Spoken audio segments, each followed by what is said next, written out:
નમસ્કાર દર્શક મિત્રો, દિલુક સત્તા શોમાં આપનું સ્વાગત છે। આજે આપણે વાત કરવા જઈ રહ્યા છે ભારતની સૌથી મોટી, સૌથી ચર્ચાસ્પદ અને સૌથી રાજકીય રીતે સંવેદનશીલ યોજનાની, જે છે મનરેગા। અને સાથે જ એના સ્થાને લાવવામાં આવી રહેલા નવા કાયદાની ચર્ચાઓની છે, જે છે વીબીજી રામજી। આ માત્ર એક યોજનાને બદલવાની વાત નથી, આ છે એક વિચારધારા, અર્થતંત્ર અને ગામડા, ગરીબી અને રાજકારણ બધું જ એક સાથે બદલાવાનું છે। ભારતના ગામડાઓમાં જ્યારે વરસાદ ન પડે ત્યારે સૌથી પહેલા ખેતરમાંથી લીલાશ ગાયબ થઈ જાય છે, પછી ખિસ્સામાંથી પૈસા અને છેલ્લે આશાઓ। અને આ આશાને જીવંત રાખવા માટે ભારતે વર્ષો સુધી એક જ રસ્તો અપનાવ્યો, સરકારી રોજગાર। ક્યારેક દુષ્કાળના રાહત તરીકે, ક્યારેક ફૂડ ફોર વર્ક તરીકે અને છેલ્લે કાયદાકીય હક તરીકે। અને એ હકનું નામ હતું મનરેગા। પરંતુ આજે લગભગ 2 દાયકા બાદ એ નામ ઇતિહાસ બની રહ્યું છે, કારણ કે મનરેગાની જગ્યાએ લાવવામાં આવી રહ્યું છે વિકસિત ભારત ગેરંટી ફોર રોજગાર એન્ડ આજીવિકા મિશન, અથવા તો ટૂંકમાં કહીએ તો વીબીજી રામજી। સવાલ માત્ર એટલો નથી કે આ નામ કેમ બદલવામાં આવી રહ્યું છે, સવાલ એ છે કે શું ભારત રોજગાર ગેરંટીના યુગમાંથી વિકાસ મિશનના યુગમાં પ્રવેશી રહ્યું છે, અથવા આ માત્ર એક રાજકીય રીબ્રાન્ડિંગ છે। ચાલો શરૂઆત કરીએ વર્ષ 2015થી, કારણ કે એવા અહેવાલો સામે આવ્યા છે કે ફેબ્રુઆરી 2015માં લોકસભામાં એક ચર્ચા દરમિયાન વડાપ્રધાન નરેન્દ્ર મોદી વિપક્ષ પર પ્રહાર કરી રહ્યા હતા, જે દરમિયાન તેમણે કહ્યું કે મનરેગા તમારી નિષ્ફળતાઓનું જીવતું જાગતું સ્મારક છે। સ્વતંત્રતાના 60 વર્ષ બાદ તમારે લોકોને ખાડા ખોદવા માટે મોકલવા પડ્યા, એ તમારી નિષ્ફળતાઓનું સ્મારક છે। અને હું આ સ્મારકનો ઢોલ પીટતો રહીશ, દુનિયાને જણાવીશ કે તમે આજે ખાડા ખોદી રહ્યા છો તે 60 વર્ષના પાપોનું પરિણામ છે। મનરેગા રહેશે અને આન બાનની શાનની સાથે રહેશે, અને દુનિયાને ગાય વગાડીને કહેવામાં આવશે।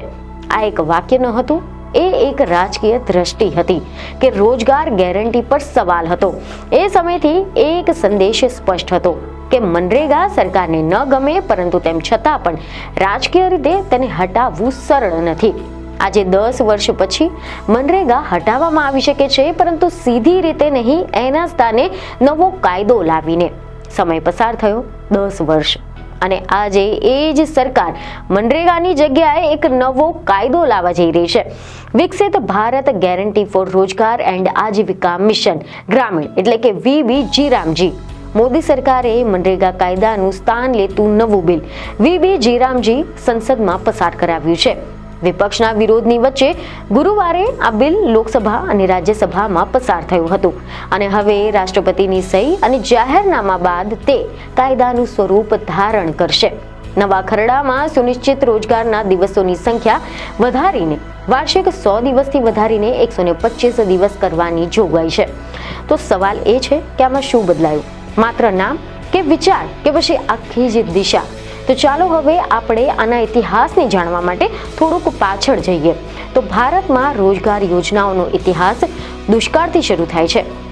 જ્યારે વરસાદ ન પડે, પાક ન થાય, ત્યારે રાજવીઓ અનાજ વેચતા હતા, ક્યારેક રોકડ પણ આપતા હતા, તો ક્યારેક લોકોને કામમાં જોડતા, જેમ કે રસ્તા, તળાવો, નહેરોમાં। કારણ સાદું હતું કે ખાલી હાથે બેઠેલી પ્રજા અસંતોષી બની, અને અસંતોષ કાયદા વ્યવસ્થાની સમસ્યા બની જાય, જેથી કરીને એવા રિપોર્ટ સામે આવ્યા છે કે બ્રિટિશ શાસનમાં આ પ્રયાસો છૂટા છવાયા રહ્યા હતા, કોઈ કાયમી હક ન હતો।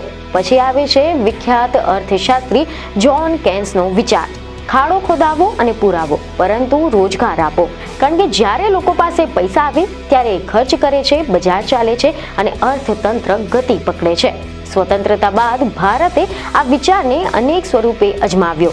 Rural manpower programme, crash scheme for rural employment, Maharashtra employment guarantee scheme, food for work, national rural employment programme, દરેક યોજના એક પ્રશ્નનો જવાબ શોધતી હતી કે ગામડામાં કામ ક્યાંથી લાવવું। વર્ષ 2005માં આનો જવાબ આપ્યો, નરેગા। આ કાયદો યોજના નહીં પરંતુ અધિકાર। મે 2004માં તત્કાલીન યુપી સરકારે તેમના કોમન નિયમન પ્રોગ્રામમાં ગ્રામીણ વિસ્તારો માટે એક રોજગાર યોજના સામેલ કરી હતી। કોંગ્રેસના નેતૃત્વવાળી યુપીએ સરકાર ગ્રામીણ વિસ્તારોમાં લોકોનું જીવન બહેતર બનાવવાના ઉદ્દેશના સાથે વર્ષ 2005માં નરેગાનો કાયદો લાવી હતી। ગ્રામીણ પરિવારને વાર્ષિક 100 દિવસના કામની ગેરંટી, કામ ન મળે તો બેરોજગારી ભથ્થું, મજૂરીની સીધી ચૂકવણી, ગ્રામ પંચાયત દ્વારા અમલ, મશીન નહીં કોન્ટ્રાક્ટ નહીં.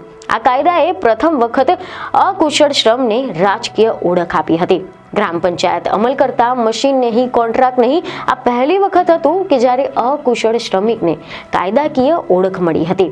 વર્ષ 2010માં આનું નામ બદલાયું Mahatma Gandhi national rural employment guarantee act. કારણ ગાંધીજીનું ગ્રામનું સ્વરાજ્ય, ગામડા મજબૂત થાય એ દ્રષ્ટિ મનરેગાના કાયદા અને ટીકા બંને જોવા મળ્યા હતા. એવા અહેવાલો છે કે મનરેગાએ ગ્રામ્ય પલાયન ઘટાડ્યું, પાણી સંરક્ષણ વધાર્યું અને નાના ખેડૂતોને મદદ કરી તેમજ મહિલાઓને પણ કામ આપ્યું.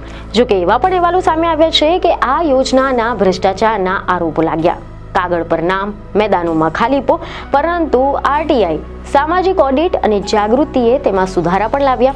એક રિપોર્ટ મુજબ આજે અંદાજિત 12 કરોડથી વધુ વર્કર્સ નોંધાયેલા છે. વિશ્વ બેંક અને જોસેફ સ્ટીગલ્સ જેવા અર્થશાસ્ત્રીઓએ પણ તેમની પ્રશંસા કરી છે. પરંતુ સાથે સાથે પણ ટીકા સતત વધી રહી કે શું ખાડા ખોદીને વિકાસ થાય? શું આ ઉત્પાદક રોજગાર છે? અહીંયાથી પ્રવેશ કરે છે વી.બી. જીરામજી. નવી સરકાર કહે છે કે હવે કામ એ માત્ર મજૂરી પૂરતું નહીં પરંતુ આજીવિકા સાથે જોડાશે. જળ સુરક્ષા, માર્ગ નિર્માણ, ટકાઉ સંશોધન, ડિજિટલ અને ગ્રામીણ ઇન્ફ્રાસ્ટ્રક્ચર. રોજગારના દિવસો 100 થી વધારીને 125. પરંતુ બદલાવ અહીંયા અટકતો નથી. ખર્ચની જવાબદારી બદલાય છે. કેન્દ્ર 60%, રાજ્ય 40%. કેટલાક વિશેષ રાજ્યોમાં કેન્દ્ર 90% સુધી. વિપક્ષ કહે છે કે અધિકાર કેન્દ્ર પાસે છે, ખર્ચ રાજ્ય પાસે અને મનરેગા નામ સાથે જોડાયેલા મહાત્મા ગાંધીને દૂર કરવાનું એ પ્રતિકાત્મક રાજનીતિ છે. સમર્થકો કહે છે કે મનરેગાને માત્ર રાહત યોજનામાંથી વિકાસના મિશન બનાવવાનો પ્રયાસ છે. વિરોધીઓ કહે છે કે આ બજેટ ડાયવર્ઝન છે અને રોજગારની ગેરંટી એક કમજોર પડશે. અહીંયા મૂળ પ્રશ્ન ફરી એકવાર સામે આવે છે કે શું સરકારને રોજગાર આપવો જોઈએ? અર્થશાસ્ત્રીઓનું કહેવું છે કે જ્યાં બજાર નિષ્ફળ જાય ત્યાં રાજ્યએ હસ્તક્ષેપ કરવો પડે છે, ખાસ કરીને ગ્રામીણ ભારતમાં જ્યાં ખાનગી રોકાણ ઓછું છે, કુશળતા મર્યાદિત છે અને આબોહવાની અસરો ભારે છે. રોજગાર ગેરંટી એ માત્ર કામ નથી આપતી, એ ન્યૂનતમ સુરક્ષા પણ આપે છે. એ કહે છે કે તમે બેકાર કે પછી બેરોજગાર નહીં રહો, પરંતુ સાથે એક ચેતવણી પણ આપે છે.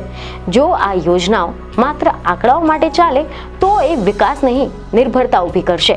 સમર્થકો કહે છે કે મનરેગાને આધુનિક બનાવવાનો પ્રયાસ અને કામને વિકાસ સાથે જોડવાનો પ્રયાસ છે.